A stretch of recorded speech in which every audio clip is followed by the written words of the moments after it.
morning, good afternoon, good evening, and welcome back to my channel. I am so happy to have you around. Today we are going to look at the factors that affect students' academic performance. This is a very important topic in the academic world because every student wants to excel. However, things don't always go as people do plan. Therefore, today we want to look at what might inhibit the overall academic performance of a student, and probably how we can be able to address such factors and ensure that every student, irrespective of their academic ability, is able to excel in the field of study they have chosen to undertake. The first factor is an uncomfortable learning environment. When a student is engaged or learning in an environment that is not suitable for him or her, as for instance, when a student is actually learning in an environment where the person is being bullied, is being racially abused or abused in any form, the students might not be able to be fully engaged in the learning process because they tend to be undermined or less focused as a result of this uncomfortable learning environment that they find themselves in. Therefore, as a tutor, as a lecturer, as a teacher, once you notice such a behavior from a particular student towards another student that can actually impede the overall learning process in your classroom, what you need to do is to actually address such issues instantly, giving every student the assurance that the learning outcome is going to be beneficial for them. You must make your stand clear as it relates to behaviors and attitudes that are tolerable in your class and those that should never be allowed, so that every student that is in your class will be comfortable. The second factor is family background. We all have our own individual issues that we face in our different homes. Some of the students, when they come into the class, they are coming with some of their family issues. Some of them are coming from broken homes. Some of them are coming from families that don't support their educational goals.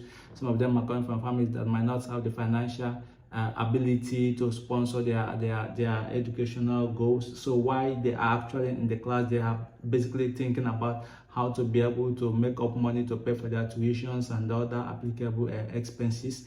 So all these factors can actually make the student unavailable mindset wise. The student might be present in the class, but his or her mind is somewhere else. So it can actually make the student unavailable, emotionally unavailable in terms of mindset, unavailable in terms of willingness and attitude to engage in the learning process, and eventually it will affect the overall learning outcome.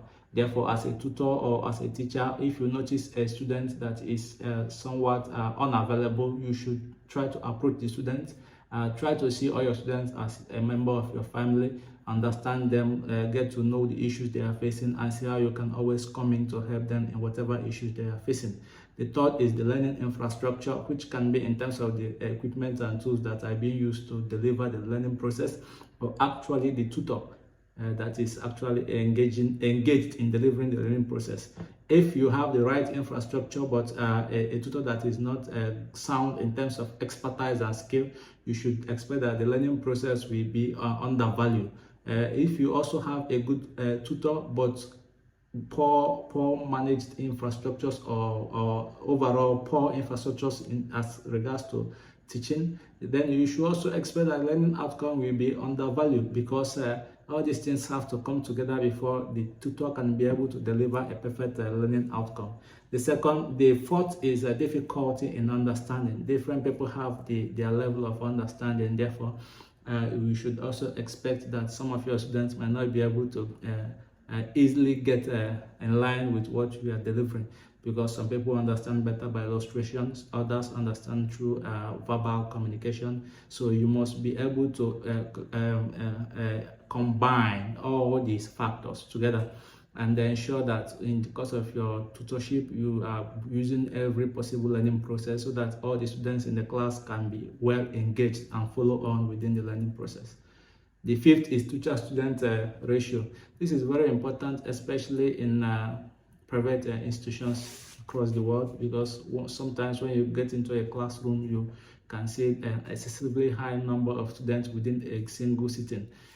This can impact the overall learning process because the teacher is forced to add extra responsibilities to his or her own defined objectives. Responsibilities as it relates to controlling the crowd, as it relates to making sure that everybody is flowing with the whole learning process, all these issues can actually impact the learning outcome. For instance, those are if the class is highly compacted, and those that are the back at the extreme end might not be able to flow with what the teacher is delivering. Even in cases where there are assisted technological tools such as mics, still it's virtually impossible to control an excessively high number of class. The sixth is information overload. Of course, learning is all about encoding information into the brain or minds of the students. Therefore, the amount of information, they are not computers, they are all human. The amount of information you encode might not be entirely decoded by the student, depending on the volume of such information. As a tutor, what you have to do here is to ensure that you know when it is right to give the students break, so that they can, re-assimilate what you have delivered, and ask questions and more or less acquaint themselves more with the whole learning objectives, and before you can now proceed further. Because if the amount of information being encoded is far beyond the ability of the student to decode, then you should expect that the learning outcome will be under par. Okay. 7 is performance pressure, which can come from families, friends, peers, and sometimes also from the tutors themselves. When the students are subjected to a high level of performance pressure, most times beyond what they are actually capable of attaining, this can actually reduce their overall interest in the subject. They feel like they are not able to attain such an excessively set target. So as a tutor, try to ensure that you abridge such situation by letting the students understand that they are the best to define their own personal objective in terms of learning outcome. And if they have any issues with regards to any of the tutor topics that you are delivering, they should be free and willing to ask questions, to get your feedbacks as it relates to the issues they have raised.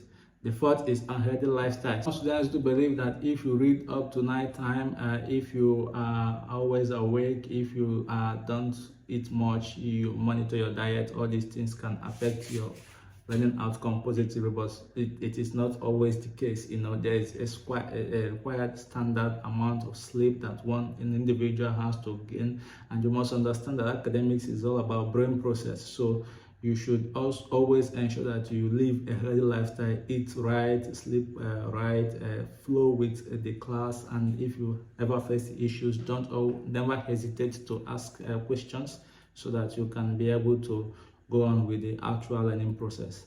Then the second to the last is distracted mind. Like we said, there are a lot of factors that can lead to distractions. For instance, family background or issues that one is facing in his or her family. All these things can cause a student to be absent from class minded wise, but while still sitting down inside the class. So as a teacher or as a tutor, once you notice such a situation, you should approach the student like a family, like someone that is close to you, and then try to understand the circumstances or the issues that the student is facing, and see how you can be of help to the student, so that the student will eventually flow on with the class. The last is the loss of interest. There's circumstances where the student is just not interested in the subject. It could be as a result of different factors, but irrespective of whatever factor is causing such lack of interest, the implication is that a student who is not interested in a subject will definitely not be willing to learn, and the overall learning outcome as it relates to such a student will be affected greatly or adversely per se. Okay, so all these factors, they can either be on an individual level, or they might function jointly with one another. But as a tutor, you should always be sensitive to all your students in relation to their attitude, interest, behavior, and ensure that your classroom is set in such a way that the whole student can be able to flow with the whole learning process. The overall objective of our tutorship is to deliver a positive and high quality learning outcome. Therefore, whatever factor or whatever measure that should be put in place to ensure that such objective is attainable should always take priority in your teaching process.